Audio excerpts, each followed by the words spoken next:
Bismillahirrahmanirrahim. Assalamualaikum warahmatullahi wabarakatuh. Kami dari kelompok 16 akan mempresentasikan hasil diskusi kami yang berjudul Perilaku Kepemimpinan Instruksional Dampak pada Instruksi Kelas Guru. Disusun oleh saya sendiri, Aida Fareza, dan teman saya, Hegi Anissa Putri. Oke, pertama, A. Akademi Kepala Sekolah Sun. Kepala Sekolah Sun Akademi adalah salah satu elemen dari perusahaan pembelajaran profesional Sun yang lebih luas yang mencakup beberapa program pendamping untuk guru, serta program baru dikembangkan pada 2014 sampai 2015 untuk melatih administrator kantor pusat dalam memberikan dukungan vertikal yang lebih selaras untuk kepala sekolah dan guru terlibat dalam inisiatif Sun. B. Apa itu kepemimpinan instruksi? Dalam akhir 1980-an, istilah kepemimpinan instruksional pertama kali muncul dari Nasional Gerakan Reformasi Pendidikan. Para kepala sekolah yang efektif saat ini mengenali dinamika yang rumit dari organisasi sekolah dan bekerja dengan sengaja dengan cara yang mempromosikan inovatif dan lingkungan belajar yang sehat yang berdampak positif pada kinerja sekolah. 1. Dimensi kepemimpinan institusional. Kepemimpinan institusional terdiri 3 dimensi utama. 1. Mendefinisikan dan mengomunikasikan tujuan bersama. 2. Memantau dan memberikan umpan balik pada pengajaran dan proses pembelajaran. Dan yang terakhir, mempromosikan pengembangan profesional di seluruh sekolah. Nomor 2. Kepemimpinan instruksional yang mempengaruhi guru praktek instruksional. 2 tema penting dari perspektif guru yang memengaruhi motivasi, kreativitas, kemanjuran, dan penggunaan beragam strategi pembelajaran mereka. Pertama, ketika kepala sekolah terlibat dalam diskusi dengan guru tentang pengajaran, dialog tersebut mendorong refleksi guru. Kedua, saat kepala sekolah mendukung kolaborasi antar guru untuk belajar mengajar sebagai serta kesempatan bagi guru untuk merencanakan dan memfasilitasi profesional yang berkualitas, pembelajaran selaras dengan prinsip-prinsip pembelajaran orang dewasa, sikap relatif dan perilaku guru kelas meningkat secara signifikan. Ketiga, kebutuhan pengembangan kepemimpinan instruksional.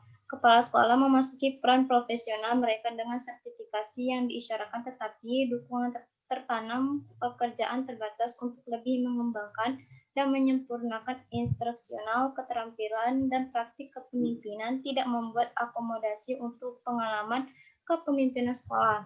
Bahkan, kepala sekolah tahun pertama memiliki harapan yang sama untuk kinerja sekolah sebagai kepala sekolah yang lebih berpengalaman dalam masa kerja. Program tahapan karir sangat bervariasi dalam tingkat yang level dukungan kepemimpinan instruksional yang mereka berikan dan seringkali kurang konsisten yang pendekatan sistematis untuk pembelajaran profesional.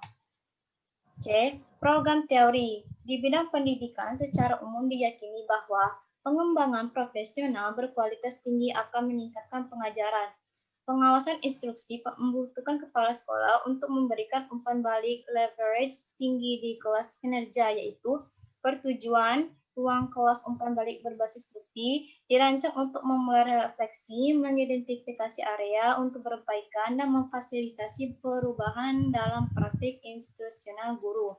Seri pembelajaran profesional Principia Academy dirancang untuk mengembangkan keterampilan kepemimpinan instruksional pada sekolah melalui serangkulan modul pembelajaran yang mempromosikan pemahaman tentang instruksional hasil tinggi strategi. Lalu dilanjutkan oleh Hegi. D. Perilaku kepala sekolah yang berdampak umpan balik.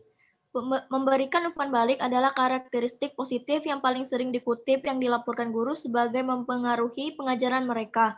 Umpan balik bersifat verbal atau tertulis, tatap muka atau elektronik, formal atau informal, tetapi dijelaskan sebagai tepat waktu, spesifik, konstruktif, dan tidak mengancam. Menurut survei guru, umpan balik memiliki efektivitas yang berarti rating 5,26 dengan rating 6 sebagai yang paling efektif. Apalagi, genap meskipun umpan balik tidak selalu gratis, itu dianggap berguna dan memotivasi jika diberikan dengan cara yang tidak mengancam dan konstruktif. E. Perilaku kepala sekolah yang berdampak dukungan. Karakteristik positif kedua yang paling banyak dilaporkan memengaruhi ruang kelas instruksi adalah kepala sekolah yang mendukung. Dukungan didefinisikan dalam berbagai variasi bentuk. Guru menjelaskan contoh khusus dari kepala sekolah yang ada terlibat dalam proyek kelas, kegiatan siswa, dan inisiatif baru oleh menyediakan alat, sumber daya, dan peluang. F. Perilaku kepala sekolah yang berdampak pemodelan. Karakteristik ketiga yang paling sering memengaruhi pengajaran di kelas sedang menjadi model. Kepala sekolah memodelkan strategi instruksional yang berkaitan dengan penelitian atau tujuan sekolah selama mengembangkan profesional, pertemuan staf, dan guru konferensi. Kepala sekolah yang menggunakan pemodelan dideskripsikan sebagai berpengetahuan luas dan berpengalaman. Kepala sekolah memberikan contoh konkret berdasarkan pengalaman kelas mereka yang oleh para guru disebut relevan dan menginspirasi. Dan yang terakhir, G, implikasi untuk praktik. Membangun komunitas praktik yang mudah diakses oleh kepala sekolah adalah penting. Mengingat dampak positif dari umpan balik kepala sekolah dan pemodelan pada guru praktik pembelajaran, pemimpin kabupaten dapat model berdampak serupa perilaku kepemimpinan saat bekerja dengan dan mendukung kepala sekolah. Distrik pemimpin harus memperhatikan peran mereka sendiri sebagai pemimpin instruksional dan contoh praktik kepemimpinan dan perilaku yang paling berpotensi untuk mempengaruhi perubahan pembelajaran yang positif pada kepala sekolah dan guru.